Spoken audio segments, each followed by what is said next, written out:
উপজেলা কৃষি অফিসারের কার্যালয় সাপাহার নওগাঁ কর্তৃক আয়োজিত লেবু জাতীয় ফসলের সম্প্রসারণ ব্যবস্থাপনা ও উৎপাদন বৃদ্ধি প্রকল্পের আওতায় দিনব্যাপী কৃষক প্রশিক্ষণে আপনাদের সবাইকে স্বাগতম জানাচ্ছি এবং সকলের প্রতি রমজানুল মুবারক। আজকে আমরা পবিত্র রমজান মাসে ট্রেনিং করতে আসছি, তাই না? সাপাহার উপজেলার বিভিন্ন ইউনিয়ন থেকে আমরা আসছি একটা ফসল নিয়ে জানার জন্য। কি ফসল? লেবু জাতীয় ফসল। আচ্ছা, লেবু জাতীয় ফসল কোনগুলা? আমরা সবাই জানি, পরিচিত, যেমন আমরা লেবু খাই, তারপরে মালটা খাই, কমলা লেবু খাই, তারপরে বাতাবি লেবু খাই। মূলত এই নামের সাথে আমরা লেবু নিয়ে চলে আসি অনেক সময়। তো সাতকরা আছে, আরও কিছু আছে। এর মধ্যে আমাদের বহুল প্রচলিত হচ্ছে লেবু, যেগুলো অনেক আগে থেকে আসছে। বাতাবি লেবু, যাকে বিভিন্ন এলাকায় বিভিন্ন নামে ডাকে, কেউ জাম্বুরা বলে, কেউ বাদাম বলে, আপনাদের এলাকায় মানে বাদাম বলে। আবার হচ্ছে মালটা ইদানিংকালে আসছে। কমলা অনেক আগে থেকে বাংলাদেশে খাওয়া হয়, আমরা আমদানি করে খাই, কিন্তু এটা ইদানিংকালে চাষ করা হচ্ছে। এই ফসলগুলো খুবই মূল্যবান ফসল। কেন মূল্যবান? কারণ হচ্ছে এর মধ্যে যে পুষ্টিগুণ রয়েছে, আপনি ভিটামিন বলেন, মিনারেল বলেন, অ্যান্টিঅক্সিডেন্ট বলেন, এই সমস্ত কিছু মিলায় এটা হচ্ছে খুবই মহামূল্যবান একটা ফসল। এই ফসলটা সারা বাংলাদেশে কিভাবে ছড়ানো যায়, কিভাবে চাষ করা যায়, কীভাবে ব্যবস্থাপনা নিলে উৎপাদন বৃদ্ধি পাবে, এই সমস্ত বিষয় নিয়ে কাজ করতে হচ্ছে এই যে প্রকল্পের নাম বললাম, এই প্রকল্পটি। এবং এই সাপাহার উপজেলায় আমরা চেষ্টা করছি এটা বৃদ্ধি করার জন্য। তো আজকে আপনাদেরকে মূলত আমরা ডেকেছি যে এরকমই এই ফসলটি চাষ করতে গেলে আপনার কি ব্যবস্থাপনা নিতে হয় সেই বিষয় নিয়ে কথা বলার জন্য। তো আজকে আমি লেবু জাতীয় ফসল যেগুলো রয়েছে সেগুলো চাষ করতে গেলে সবার শুরুতে যে কাজগুলো করতে হয় সেটা হচ্ছে আমার জমি নির্বাচন, কোন ধরনের চারা কিনবো, এই চারাটি আমি কিভাবে রোপণ করব, এই জায়গাটা নিয়ে একটু কথা বলা বা আলোকপাত করার চেষ্টা করবো। কারণ এইটা হচ্ছে একেবারে প্রাথমিক স্টেজ। তো প্রথমে আসি হচ্ছে এই যে বলছি লেবু জাতীয় ফসল চাষ করব। আপনি চাষ করার আগে আপনার মাথার মধ্যে একটা বিষয়কে নিয়ে আসতে হবে, সেটা হচ্ছে আপনি কতটুকু সময় একে দিতে পারবেন। আমি সবসময় বলি যে মালটা বলেন বা কমলা বলেন বা যাই বলেন না কেন, মালটার কথাই বলি, যে কেউ যদি মালটা চাষ করে এবং সে যদি প্রপার কেয়ার নিতে পারে, যদিও সাপাহার হচ্ছে আমের এলাকা, এখানে আম প্রচুর হচ্ছে, কিন্তু আমের চাইতে অনেক বেশি লাভ হচ্ছে মালটাই। কিন্তু সমস্যা হচ্ছে ওই কেয়ারটা আপনাকে নিতে হবে। এবং আমি মাঝে মধ্যে বলি হচ্ছে মালটা হচ্ছে জামাই আদরে ফসল। আপনি জমিতে যদি রেগুলার যেতে পারেন চাষ করবেন, না হলে না করাই ভালো, আমার ব্যক্তিগত পরামর্শ এটা। কারণ হচ্ছে আপনি আজকে যাবেন, দেখবেন যে খুব সুন্দর আছে, 7 দিন পরে যাবেন, 10 দিন পরে দেখবেন যে গাছটা অনেক বড় হয়ে গেছে, আপনার কাছে মনে হবে সুন্দর আছে, কিন্তু কোনো ফুল বা ফল আসছে না। কারণ হচ্ছে এই গাছের সাইড থেকে ডাল বের হয়, প্রচুর পরিমাণে খাবার খায়, রস খায়, ডাল বের হয়, আমরা বলি সাকার, মানে ওয়াটার সাকার এগুলো। এই ডালটা যদি আপনি না কাটেন, এই গাছ খাটো থাকবে, ডালটা বেড়ে যাবে, ওই ডালের মধ্যে ফুল ফল হবে না। এরকম আরও কিছু প্রবলেম আছে যেগুলো খুব দ্রুত ছড়িয়ে যায়, কিছু রোগ আছে দ্রুত ছড়িয়ে যায়, আপনাকে দেখে বুঝতে হবে। এই জায়গাটাতে আমাকে অবশ্যই সবার আগে মাথার মধ্যে নিয়ে আসতে হবে এই ফসলটি আমার জন্য চাষ করা যাবে না যাবে না, 1 নম্বর গেল। 2 নম্বর হচ্ছে আপনি চাষ করবেন, কোথায় করবেন, জমিটাকে নির্বাচন করতে হবে। এই ফসল পানিবদ্ধ জায়গা পছন্দ করে না, তার মানে আমাকে এমন জায়গা নির্বাচন করতে হবে একটু উঁচু হবে, পানি জমে থাকবে না, এরকম একটা এলাকা হলে সবচেয়ে ভালো হয়। তাহলে আমার এই 2 জায়গাটা মোটামুটি কমপ্লিট, আমার জমিও আছে, আমার মনোবাসনাও ঠিক আছে। এখন আমি হচ্ছে চাষ করবো। এখন আমি কী চাষ করবো? মনে করেন আপনি মালটা চাষ করবেন, আমি মালটা নিয়েই বলি, মালটা চাষ করবেন। তাহলে মালটা চাষ করতে কী করতে হবে? আপনাকে প্রথমে চাষ করার উপযোগী করে আপনার জমিটা তৈরি করতে হবে এবং সেই সাথে চারা যে বাছাই এটা করতে হবে। আমি 2টাই বলবো আজকে। আগে প্রথমে বলেছি আমাকে জমি তৈরি করতে হবে। এখন জমি তৈরি করতে গিয়ে অনেকগুলো বিষয় আছে, তার মধ্যে একটা হচ্ছে আপনার প্ল্যানিং। প্ল্যানিংটা কি? আপনি কয় দিনের জন্য এই বাগানটা করছেন, এই গাছটা লাগালেন, কয় বছর আপনাকে ফল দেবে, কি মনে হয়? 3 বছর ফল দেবে। আর কেউ? 3 বছর পর থেকে। আচ্ছা ঠিক আছে, থ্যাংক ইউ। আমি বলছি কত বছর পর্যন্ত ফল পেতে পারেন? 10-12 বছর। রেজান কি বলেন? আনলিমিটেড। আসলে বিষয়টা আমি বলি, এই মালটা বা কমলা যেটি বলি না কেন, এইটাকে যদি প্রপার কেয়ার কেউ নিতে পারে, আবার শব্দটা শুনবেন, সঠিক যত্ন যদি কেউ নিতে পারে, তাহলে আপ টু 30 ইয়ার্স, 30 বছর পর্যন্ত সে সাবলীলভাবে আপনাকে ফসল দেবে এবং দিন বাই দিন বাড়বে। এটা আমরা কেউ মাথায় নিয়ে আসি না। যে বললেন 12 বছর, না, ও মূলত সর্বোচ্চ ফলনটা শুরুই করে 15 বছরের পর থেকে। কিন্তু অনেকে আমরা অধৈর্য হয়ে কেটে ফেলতে চাই বা কেটে ফেলি বা এরকম যত্ন নিতে চাই না। প্রথম কথা হলো মালটাই প্রচুর যত্ন লাগবে। এই যত্নটা আপনাকে বুঝতে হবে। কোন যত্ন? আপনাকে বিষ ছিটাইতে হবে না, অত সারও অত দিতে হবে না। যত্ন হচ্ছে একটাই, আপনাদের মহব্বত তৈরি হচ্ছে কিনা, আপনি যাচ্ছেন কিনা তার কাছে, এটাই যত্ন। দেখে ব্যবস্থাপনা নেবেন, শেষ, আর তো কিছু না। তাহলে যেটা বলছিলাম যে এই গাছটা আপনি লাগাচ্ছেন কয় বছরের জন্য, এইটা আপনাকে মাথায় নিয়ে আসতে হবে। সাপোজ আপনার প্ল্যান হচ্ছে 20 বছর বা 15 বছরের জন্য আপনি এই গাছটা লাগাবেন, তাহলে আপনাকে এমনভাবে জমি তৈরি করতে হবে যেন আফটার 15 ইয়ার্স, 15 বছর পরেও যেন গাছটি সাবলীলভাবে বাড়তে পারে। এইটা হচ্ছে আপনাকে মাথায় নিয়ে কাজ করতে হবে। এইভাবে জমিটা প্রিপেয়ার করতে হবে, তৈরি করতে হবে, বিশেষ করে যেখানে আপনি লাগাচ্ছেন সেখানে। আরেকটা হচ্ছে আপনি কি স্পেসিং দিয়ে লাগাবেন। এখন আপনি আজকে গাছটা এখানে লাগালেন, 15 বছর পরে গাছটা কোন জায়গায় যাবে, কতটুকু ডালপালা হবে, এটা আপনাকে অবশ্যই প্ল্যানিং করতে হবে, তাই না? তাহলে আপনি কয় ফিট পর দিবেন? আপনারা আমি কি করেন, কয় ফিট দেন? 8 ফিট 12 ফিট এভাবে দিচ্ছেন। আচ্ছা ঠিক আছে, আপনি কত ফিট দিলেন এটা আমি আপনাকে বলবো না, খালি মাথায় রাখবেন আপনার টার্গেট কত বছর, অত বছর পরে এই গাছটা কি পরিমাণ জায়গা নিতে পারে, এই জায়গা এমনভাবে দিতে হবে যেন এই গাছ এবং পাশের গাছ না লেগে যায়, পর্যাপ্ত পরিমাণে আলো বাতাস বাগানে ঢুকলেই চলবে। এইটা হচ্ছে আপনার মাথায় থাকলো। ধরলাম আপনি 12 ফিট বলছেন, 12 ফিটই ধরলাম, আপনি 12 ফিটই লাগাচ্ছেন। এখন এই 12 ফিট দূরত্বটা আপনি কীভাবে নির্বাচন করবেন? আমিন নিয়ে এসে জমি ভেবে করবেন, এটা অনেকে করে কিন্তু সাপারে আমরা দেখি আমের বাগান করতে গেলে এই আমিন নিয়ে এসে ডেকে একদম মাপটাপ করে কয় ফিট পর পর এগুলো ঠিক করার চেষ্টা করে, এবং যাদেরকে নিয়ে আসা হয় ওদেরকে টাকাও দিয়ে করা হয়। কিছু লাগবে না, আপনার নিজেই পারবেন। আমি এটাই শিখাবো আজকে মূলত, ঠিক আছে? আমি পদ্ধতিটা সেটা হচ্ছে, এটাকে আমরা বলি হচ্ছে হেক্সাগোনাল সিস্টেম, ষড়ভুজ পদ্ধতি। এই পদ্ধতির মাধ্যমে আমরা যদি জমিতে ফসল চাষ করি তাহলে অত্যাধিক পরিমাণ গাছ জমিতে লাগাতে পারবো। অত্যাধিক মানে কি, যতটুকু আমার দরকার একদম অপটিমাম লেভেল, এরপরে আর যাওয়ার সুযোগ নেই বিজ্ঞানসম্মতভাবে করতে গেলে। আরটা হচ্ছে যে এই বাগানের পরিবেশটা মোটামুটি ঠিক থাকবে, যত্ন নিতে আপনার সুবিধা হবে। সেটা হচ্ছে এই যে একটা ত্রিভুজ দেখতে পাচ্ছেন, তাই না? একটা ত্রিভুজ দেখতে পাচ্ছেন, এইটা আপনাকে হেল্প করবে। আপনি কত ফিট দূরত্ব দিবেন? আমরা ধরলাম যে আমরা 12 ফিট দূরত্বে দিব, তাহলে আমার এই যে বাহুটা আছে এটা হবে 12 ফিট। আমি এখানে কম দেখিয়েছি কারণ 12 ফিট তো অনেক বেশি বড় হবে। এটাও হবে 12 ফিট, এটা হবে 12 ফিট। এইভাবে আমি একটা ফ্রেম তৈরি করে নেব। নেওয়ার পরে মনে করেন যে এই ঘরটা আমার একটা জমি, এই জমির মধ্যে আমি মালটার গাছ লাগাবো। আপনি জমির যেখান থেকে শুরু করতে যাচ্ছেন আপনি সেই জায়গায় গিয়ে এটা রাখবেন। আইল থেকে তো একটু ছাড়তে হবে আমাকে, ছাড়ার পর আপনি রাখবেন। রেখে দিয়েছেন এই একটা জায়গা, এই একটা জায়গায়, একটা জায়গা 3টা কাঠি পুঁতে দেবেন বা 3 জায়গায় চিহ্ন করে দেবেন। কমপ্লিট, 3টা গাছ লাগানো হয়ে গেছে। এই গাছ দূরত্ব কত পাইছেন? 12 ফিট। এই গাছ 12 ফিট, এই গাছ 12 ফিট। এখন এই মাথাটাকে তুলবেন, এই 2 মাথা ওইভাবে থাকবে। আপনি যেখানেই রাখেন সেইভাবেই কাজ করবে এটা। আপনি যদি আমি বলি, আপনি যদি আমার কথা হচ্ছে আপনি এটা জমির আইল, এই আইল থেকে আপনি একটু ছেড়ে আপনি শুরু করবেন। এভাবেই তো করি আমরা, তাই না? আমি তো ওইভাবে প্রথমে বললাম আপনাকে, আইলটা ছেড়ে আপনি যে কোনো এক জায়গা, আপনি যদি মনে করেন যে এখান থেকে করবেন তাহলে কি লাস্টে গিয়ে আপনার 12 ফিট নাও মিলতে পারে, এই সমস্যা হবে। তাহলে বুদ্ধিমানের কাজ হচ্ছে এটা নিয়ে আপনি ওই কোণা দিয়ে শুরু করেন, এখান দিয়ে শুরু করেন। তাহলে আপনার ওই কোণাটা গাছ পড়ে গেল, তার মানে আমার এখানে এত ফিট বাদ দিলাম, ওইখানে বাদ দিলাম, দিয়ে এই যে কোণাটা যে পাইলেন ওই কোণা আপনি এটাকে রাখলেন, এটাও রাখলেন, দেখি এই লাইন বরাবর চলে যাবে কিন্তু দেখবেন। এইবার আপনি এইটাকে তুলে এটাকে গিয়ে ফেলবেন।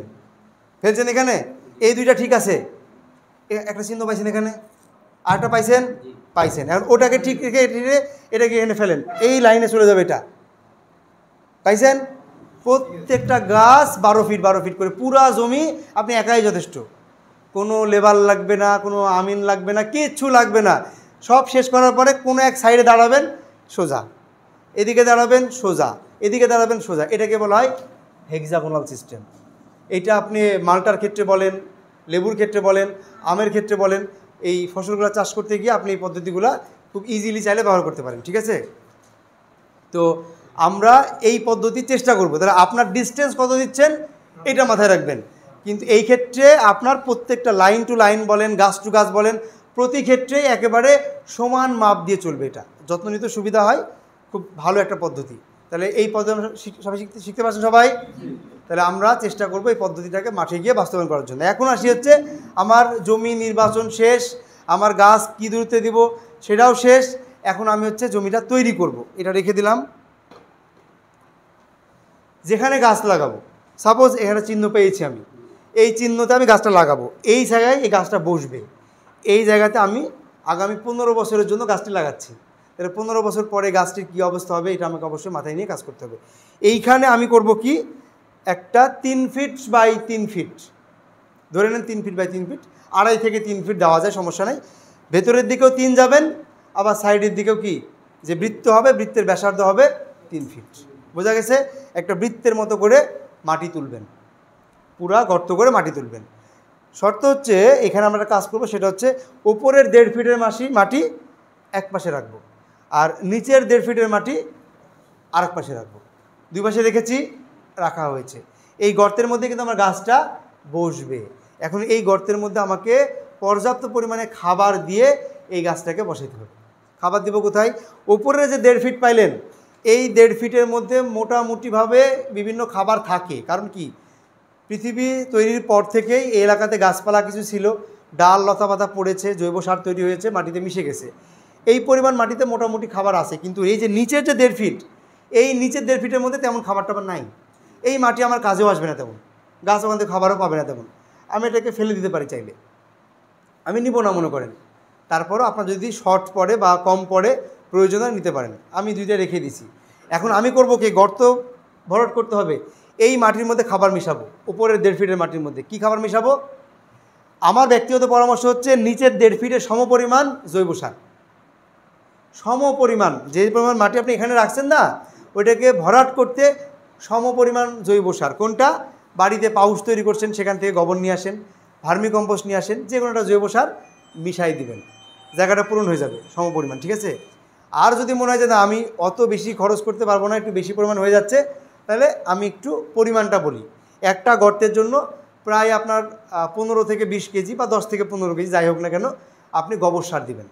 এবং এই গোবরটা অবশ্যই কমপক্ষে 60 দিনের পচানো হইতে হবে।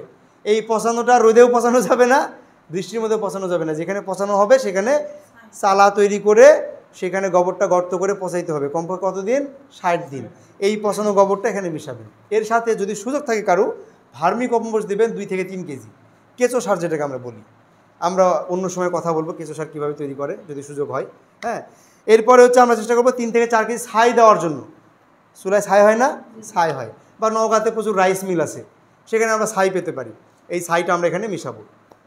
এগুলো সবগুলাই জৈব উপাদান। কারো যদি সুযোগ থাকে, কেউ যদি কিনতে পারেন 1 থেকে 2 কেজি বা 5 কেজি পরিমাণ পর্যন্ত নিমের খোল, সাপারে হয়তো বা পাবেন না আপনারা, যদি কেউ পান, নিমের খোল। নিমের খোল হচ্ছে ভিতরে যত রোগ জীবাণু আছে, পোকার ডিম আছে, সবগুলোকে ধ্বংস করবে। প্লাস এই খোলটা গাছের জন্য উত্তম একটা জৈব সার হিসেবে কাজ করবে। এটা আপনি মিশাতে পারেন, তাহলে নিমের খোল গেল। আর আমরা এর সাথে কিছু রাসায়নিক সার দেওয়ার চেষ্টা করতে পারি। যেহেতু আমাদের মাটি দীর্ঘদিন যাবত রাসায়নিক সার ব্যবহার করে অভ্যস্ত হয়ে গেছে, মাটির পুষ্টিগুণ অনেক কমে গেছে গাছ অত্যাধিক পরিমাণ নিতে গিয়ে, আমরা টিএসপি দিব প্রতি গর্তের জন্য, মানে ফসফরাস। এটা হচ্ছে 250 গ্রাম, প্রায় কম বেশি হতে পারে এলাকা টু এলাকা, 250 গ্রাম। আমরা এমওপি দিব বা পটাশ দিব হচ্ছে 250 গ্রাম। আর 250 গ্রাম দিব হচ্ছে ডলোসুন। ডলোসুন তো চিনি আমরা নাকি? এটা দিলে কী হবে, আমি এখান থেকে কিছু ক্যালসিয়াম পাবো, কিছু ম্যাগনেসিয়াম পাবো, আরও কিছু মাইক্রোনিউট্রিয়েন্ট আমার এখানে অ্যাভেলেবল করবে। মাটির যে অ্যাসিডিক কন্ডিশন আছে এটাকে ঠিক করবে, গাছের জন্য মাটিটাকে উপযোগী করবে। এই যে বললাম সমস্ত খাবারগুলো দিচ্ছি, এগুলোকে দিয়ে সুন্দর করে মিশাবো। মিশায় আমরা এখানে রেখে দেবো। চাইলে 2টা কাজ করতে পারি, এইটাকে তুলে নিয়ে গর্তের মধ্যে দিতে পারি, আবার চাইলে এখানে মিশায় রাখতে পারি। কেন আমি মিশায় রাখবো? সেটা হচ্ছে আমি আজকে যদি মিশাই, 7 দিন পরে মাটিটাকে উল্টাপাল্টা করে দেবো। কারণ কি, কেমিক্যাল দিয়েছি ভিতরে, তাই না? চুন দিয়েছি, টিএসপি, পটাশ, এগুলো গ্যাস তৈরি করবে ভিতরে, উত্তপ্ত করবে মাটিটাকে, হিট তৈরি করবে। আমি একটু আলগা করে দিলে কী হবে, এই হিটগুলো বের হয়ে যাবে। এই কাজটা করার জন্য আমি বাইরেও রাখতে পারি, ভিতরে রাখতে পারি, কিন্তু আলগা আমাকে করতে হবে। আর এই যে উপাদানগুলো আছে, এগুলো মিশানোর আগে একটা কাজ করতে হবে। আজকে যদি মাটিটাকে তুলেন, তাহলে কমপক্ষে 5 থেকে 7 দিন আমি মাটিটাকে বিছাই দিয়ে রাখবো। কী হবে, এই যে সানলাইট বা সূর্যের আলো পড়ছে, এই আলো যে কাজটা করে, প্রাকৃতিকভাবে এই মাটিকে শোধনের কাজ করে। এই গর্তের মধ্যে কোনো জীবাণু থাকলে সেটাকে মেরে ফেলবে, আবার এই মাটির মধ্যে কিছু থাকলে সেগুলোকে ধ্বংস করবে। ঠিক আছে? এখান থেকে আমি বড় একটা সুবিধা পাবো। তাহলে আমি মাটি তৈরি আমার এইটা দিয়ে গর্তটা ভরাট করে দিলাম, কমপ্লিট। এখন আমি এখানে চারা নিয়ে আসবো, এই চারাটাকে বসাবো। আসলে কোন মাসে আমাকে এই লেবু বা এগুলোর চারা বসাইতে হয় জানেন?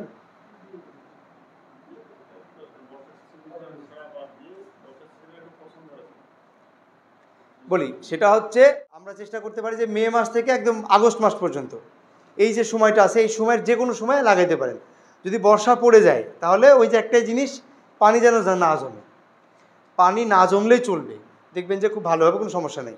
তবে আমরা এর যে কোনো সময় এই গাছটা লাগাইতে পারি। তাহলে টাইমটা হচ্ছে মে মাস থেকে আগস্ট মাস, এর মধ্যে আমরা যে কোনো সময় লাগানোর চেষ্টা করব। যদি মে মাসে লাগান তাহলে কী হবে, পানি যদি খরা থাকে তাহলে আপনাকে পানি দিতে হবে, আগস্ট থেকে যদি একটু পানি কম থাকে তাহলে পানি দিতে হবে, আর যদি বর্ষার মধ্যে পড়ে যায় তাহলে পানি লাগবে না, আবার পানি বের করার ব্যবস্থা করতে হবে। এটা হলে হবে। এখন চারাটা আপনি নিয়ে আসবেন, কেমন চারা নিয়ে আসবেন?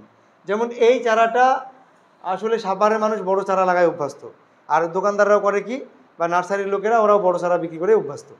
আর একটু ছোট হলে ভালো হয় আমার পরামর্শ অনুযায়ী, কারণ যত একটু ছোট লাগাবেন এইটা যখন মাটির সাথে অভ্যস্ত হবে এটা তার মতো করে ওখানে পরিবেশ পাবে, আর এটা এই পরিবেশটা অন্য জায়গা থেকে নিয়ে আসছে, সুতরাং তার অভ্যস্ত হওয়ার পরে পরবর্তী স্টেপগুলা একটু সময় লাগবে এবং ওইটার মতো আপনি রেজাল্ট পাবেন না।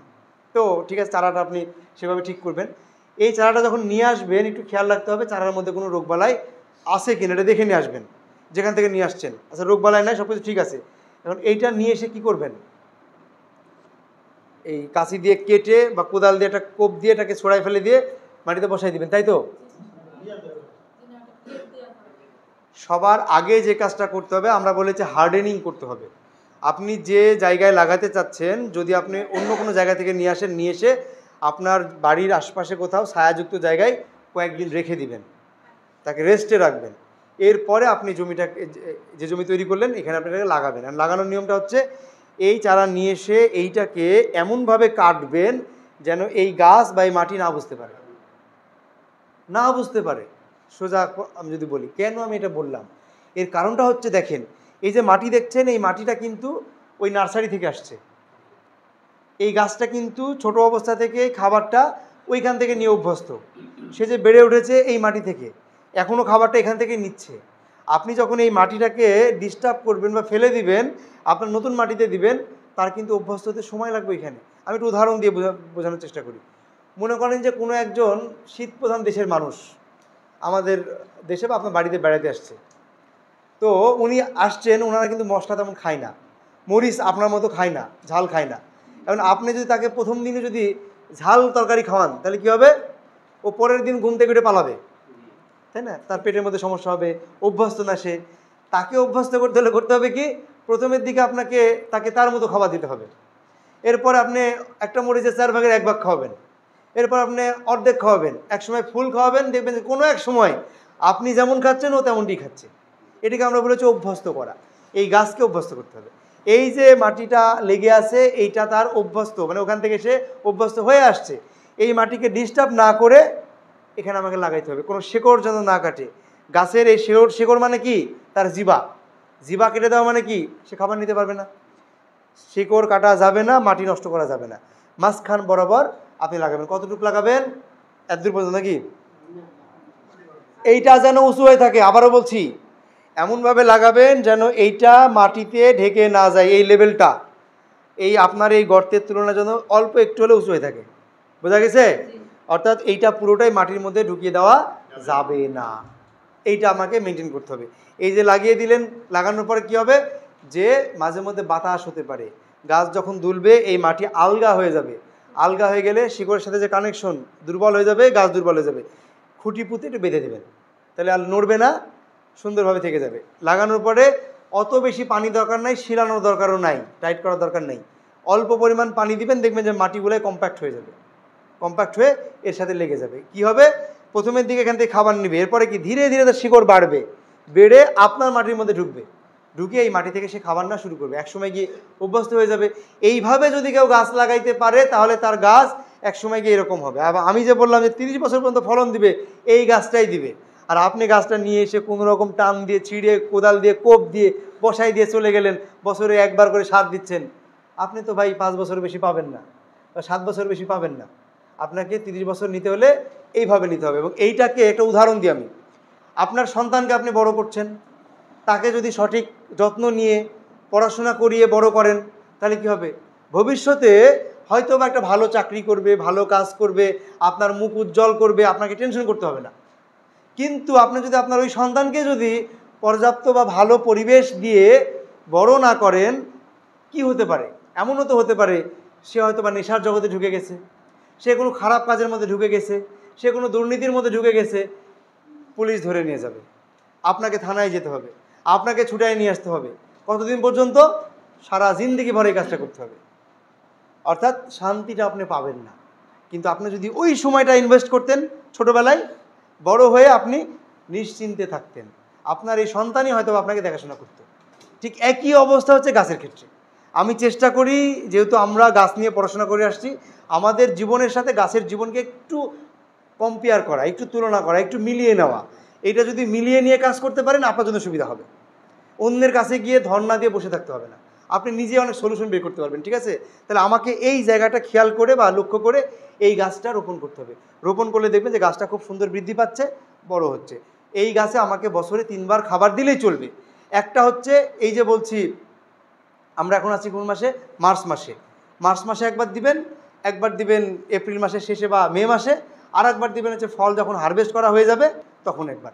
3 বার যদি কেউ নিয়ম করে খাবার দিতে পারে, মাঝে মধ্যে বাগানে যেতে পারে, রোগবালায় কোনো কিছু দেখা মাত্র যদি ট্রিটমেন্টটা নিতে পারে, খুব বেশি রোগবালায় হয় না, সেই ট্রিটমেন্ট যদি নিতে পারেন তাহলে মোটামুটি ভালো আকারে আপনি এখান থেকে ফল পেতে পারেন।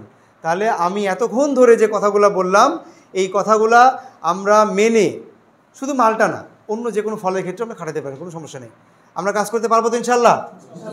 আমরা চেষ্টা করব এইভাবে কাজ করার জন্য। তাহলে আমাদের যে সাস্টেনেবল এগ্রিকালচার বলছি, টেকসই কৃষি বলছি, এইটা অর্জন করা সম্ভব। তাহলে আমরা ইনশাল্লাহ এই পদ্ধতিটা মাঠে বাস্তবায়ন করার চেষ্টা করব। ঠিক আছে?